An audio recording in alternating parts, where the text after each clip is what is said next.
يا مساء الخيرات عليكم وأهلا بيكم في حلقة جديدة من حلقات بودكاست التمانيناتي. معاكم محمد شاهين، ويلا بينا ندخل في الموضوع على طول. معظم الناس اللي بتسمع البودكاست دوت عارفين إن أنا بحب الأفلام جدا، وبحب أشوف الفيلم كحالة. بحب أنقد الفيلم أو الرأي فيه عامة. أنا طالع منه مبسوط ولا مش مبسوط، وبعد كده أبدأ أتكلم بقى في تفاصيله بقى، القصة، الممثلين، الموسيقى التصويرية، الإخراج، المونتاج، وهكذا. فأنا يعني أقدر أدعي وأتمنى أكون صادق، يعني بفهم في السينما شوية، بفهم في الأفلام. واللي بيتفرجوا على الأفلام برضو عارفين إن الأفلام ليها تصنيف. في تصنيفات للأفلام خاصة بنوع وحبكة الفيلم. يعني يقول لك فيلم أكشن، فيلم دراما، فيلم وثائقي، فيلم خيال علمي، فيلم بوليسي، فيلم أكشن، وهكذا. وفي تصنيفات تانية خاصة بشركات الإنتاج، اللي هي التصنيف بيسموه التصنيف العائلي، أو التصنيف ال- الفيلم تبعا مين اللي يقدر يشوفه. ففي افلام اللي هي يقول لك بي جي، اللي هي بارنتال جايدنس، اللي هي يعني يتشاف، بس لازم يكون في ولي امر موجود، في اب او ام موجودين قاعدين بيتفرجوا عشان ممكن يطرح سؤال او حاجه زي كده. في طبعا الافلام البلس 18 اللي فيها مشاهد مش لطيفه او لا تصلح لمشاهده الاطفال، سواء بقى كانت حاجات يعني مش بتاعتهم، اكبر من سنهم، او الافلام اللي بيبقى فيها كميه رعب زياده او دم او حاجات زي كده. وهكذا تصنيفات كتير بقى، الار والبي جي والبلس 13 والبلس 16 والبلس 18 ومش عارف ليها في تصنيفات كتير. تمام. طيب، تصنيف الفيلم تبعا لنوعه بيبقى خاص ب... بقصة. هي الدنيا بتمشي ازاي، ده فيلم اكشن، ده فيلم دراما. وزي ما قلنا التصنيف بتاع العائلة دوت، او تصنيف المشاهدة، ده بيتم عن طريق شركة الانتاج نفسها، علشان آه، في قواضي كتير تمت قبل كده زمان، قبل موضوع التصنيف دوت، ان طفل يخش مع اهله وتجيله صدمه عصبيه من كميه الدم اللي بتحصل في الفيلم. هم رافعين قضيه على الشركه ويكسبوها طبعا. فعملوا الموضوع ده من زمان، يعني حته ان انا اصنف الفيلم حسب الفئه العمريه اللي تقدر تشوف الفيلم ده. فحته التصنيف هنا ليها مرجعيه، يعني في معيار معين انا بقيس عليه الفيلم، فبديله التصنيف بتاعه او نوعه، سواء التصنيف بتاع نوع الفيلم او التصنيف بتاع سن المشاهده المناسبه. ففي معيار، صح كده؟ تمام. في مثلا مثال تاني زي تصنيف الاوتيلات، نجمه، نجمتين، ثلاثه، لغايه 7 نجوم. ده تصنيف له معيار. ليه؟ كل نجمه بيبقى ليها آه، معيار، لو موجود عند الاوتيل بياخده. يعني في معيار الفيو، في معيار الوجبات او المطعم، في معيار تقديم الخمور، في معيار حمام السباحه، في معيار مش عارف البارك، فيها ليه كذا معيار كده. طبعا انا مش عارفهم، انا ما اشتغلتش في الموضوع ده، بس انا اعرفك معلومه عامه يعني. وممكن كنت اللي بقوله ده هبد، يعني موضوع ال حمام السباحه والمطبخ والحاجات دي ممكن عادي انه يكون هبد، بس انا قصدي ان كل نجمه يبقى ليها معيار معين، لو موجوده في الاوتيل ده يبقى ياخد النجمه دي. فمثلا الاوتيل ال7 نجوم ده فيه في كل حاجه انت ممكن تحلم بيها. الستة في حاجة ناقصة، الخمسة في حاجة ناقصة عن الستة، الأربعة في حاجة ناقصة عن الخمسة، وهكذا. فبرضه تصنيف في الأوتيلات له معيار. في الحالة دي، أو في الحالات اللي احنا اتكلمنا فيها كأمثلة يعني، رأي حضرتك ملوش أي ستين لازمة. يعني هو الأوتيل واخد الخدمة بتاعت، أو واخد سوري الختم بتاع كذا نجمة. كون النجمة فيهم ما عجبتكش لا تعني النجمة مش موجودة، أو ما تمثله النجمة يعني مش موجود. تمام. انت بني ادم سايكوباتي معقد، حيوان، واخد بالك. بتشوف فيلم كله دم وبتاع، تقول ايه فيلم عادي يعني، ما ايه المشكله، ليه يعني حاطين عليه ان هو بلس 18 يعني؟ ده مشكلتك انت، مش مشكله اللي صنف الفيلم. ليه؟ لان اللي صنف الفيلم معتمد على معيار. انت بتقول رايك في الفيلم، ولا مؤاخذه يعني الرؤيه دوت بلح، طز ملوش اي لازمه. تمام.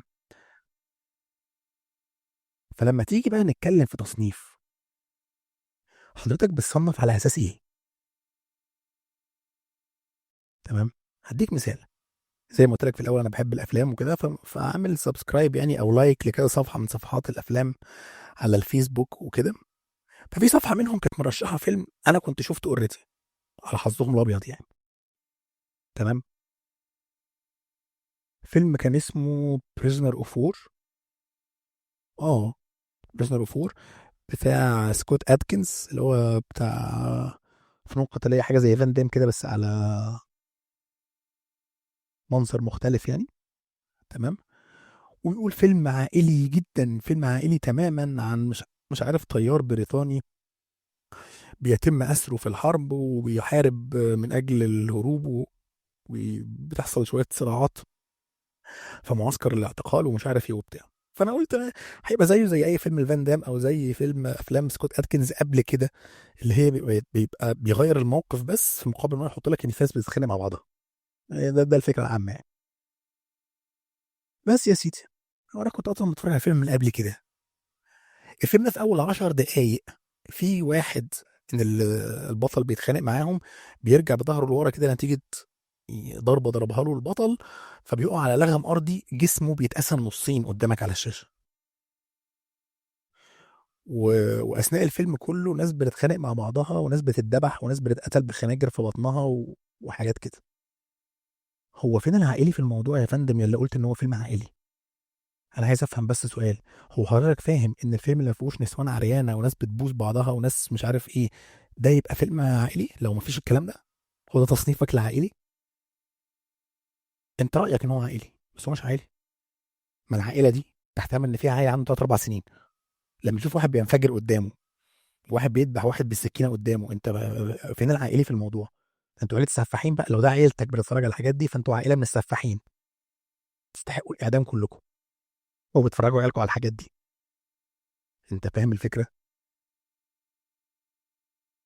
انا بقى اتكلم معاك بتصنيف الافلام والكلام ده كله والاوتيلات عشان اوصلك لمرحله اكبر من كده بشويه.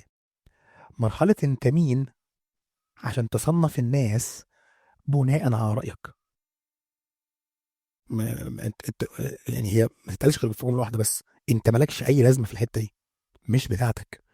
ولو بتاعتك وانت محترم وفاهم يعني ايه تقييم، يبقى لازم تحط معايير عشان تقيم على اساسها.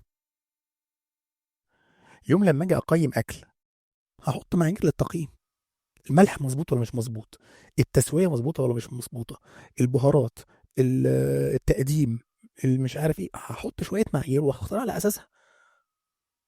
والله الملح مظبوط، ادي واحد. هم مثلا 5 معايير. تمام، ادي المعيار الاول الملح، انت عديت. التسويه، اللحمه دايبه وجميله، ادي 2. التقديم، والله انت حاطط لي شويه رز وعامل حفره كده في النص وحاطط جواها اللحمه مع الصوص حواليها شكلها حلو، ادي 3. تمام. البهارات ولا بتاع، لا كانت محتاجه بهارات شويه، ما اخدتش النقطه دي. مش عارف اخر حاجه الافتر تيست، الافتر تيست جميل ومفيش اي حاجه انت كده اخدت 4 من 5 بس، خلاص انتهينا. انا كده عملت لك تصنيف، اديت لك تقييم بناء على معيار، غير لما اقول لك الاكل 100 100 وتمام وزي الفل، او اقول لك الاكل زي الزفت، استغفر الله العظيم يا رب، يعني ما يتاكلش. ايوه قول لي، انت ليه قلت كده؟ هل ولا حاجه عدله؟ او في الاول خالص ان الاكل زي الفل ولا حاجه وحشه؟ لو طبعا حاجه كويس ان ولا حاجه وحشه. تمام. بس لو في حاجه اقول عشان يبقى تقييمك صادق، عشان يبقى تقييمك مقبول، عشان يبقى تقييمك عادل في الاول وفي الاخر. فهنرجع نقول نفس الكلام اللي قلناه مرتين ثلاثه قبل كده: حته ان الراي غير الذوق خالص يا جماعه. الراي غير الذوق، سوري، الراي زي الذوق. تمام. كونك انك تقول راي في حاجه فانت بتبلغني بذوقك عن الحاجه دي. تمام. فالراي والذوق في كوم، والحقيقه والواقع حاجه تانية خالص. فلو حضرتك في يوم من الايام قررت ان انت تصنف حاجه او تقيم حاجه بدون انك ما تكون حاطط معايير معينه لهذا التصنيف او هذا التقييم، ما تعملهاش من الاساس. لان تقييمك او تصنيفك هيطلع مش مظبوط، هيطلع خادع للناس، وهيرجع الموضوع يلف على دماغك انت، خصوصا بقى لو انت يعني واخد كارير، واخد مجال عملك من هذا الموضوع، زي طبعا اخواتنا الفود بلوجرز والفاشونيستا والناس اللي هم بيقولوا رايهم في اي حاجه. تمام. آم، لو انت ما عندكش معيار، لا، ما تقيمش. يعني مثلا اديكم مثال بسيط. في قناه اسمها قناه فيلم جامد. آم، يعني بيختاروا افلام ليها كاتيجوري او ليها تصنيف معين. تمام. ويعملوا حاجه اسمها دور ال 16، ويعملوا آه، آه، تصويت على، هم ثلاثه يبقوا قاعدين يختاروا ما بين كل فيلمين، يطلعوا منهم واحد واحد واحد واحد في دور ال 16، 8 هنا يمين و8 شمال، لغايه لما يطلعوا النهائي ويطلعوا احسن فيلم في الحاجه دي. احسن فيلم كوميدي بقى، احسن فيلم خيال علمي، احسن فيلم بيتكلم عن السفر عبر الزمن، وهكذا. بيعجبني ان هما بيتكلموا بيتناقشوا بيتكلموا على المعيار اللي بيختاروا على اساسه. انت بتتكلم على معيار ان الفيلم يمكن اعاده مشاهدته اكتر من مره ولا لا، تقدر تختار الفيلم شباك التذاكر جاب فلوس كتير ولا لا، الفيلم، التمثيل، الاخراج، مش عارف ايه. هل الفيلم ده الفيلمين اللي قصاد بعض دول مين فيهم بيحقق المعادله اللي احنا بنتكلم فيها؟ مين فيهم لو احنا بنتكلم عن مثلا احسن فيلم خيال علمي، مين فيهم خيال علمي اكتر من التاني؟ مين فيه ما دخلش مثلا حته دراما ولا حته مش عارف اكشن ولا بتاع، وهكذا. دي معيار. انا بحب اتفرج على المناقشات بتاعتهم مش عشان الافلام، يعني هي بتضرب حجرين بحجر واحد. اول حجر ان انا بحب المناقشات اللي فيها معايير اختيار، وتاني حاجه بحب الافلام، فالموضوع عندي برنس يعني. فعشان نلم الدنيا كده، لو عايز تصنف، عايز تحط او يبقى ليك القدره ان تصنيفك او اختيارك لحاجه معينه في وسط حاجات تانية، لازم يكون في معيار، او معنى دقيق معايير للاختيار، والمعايير دي تكون ثابته. يعني ما تجيش النهارده وانت بتختار احسن فيلم خيال علمي مثلا، تحط من ضمن المعايير السيناريو، وتيجي في افلام الاكشن تقول لك الاكشن مش لازم يعني احط سيناريو، ده اكشن يعني وكل الناس بتضرب بعضها وخلاص.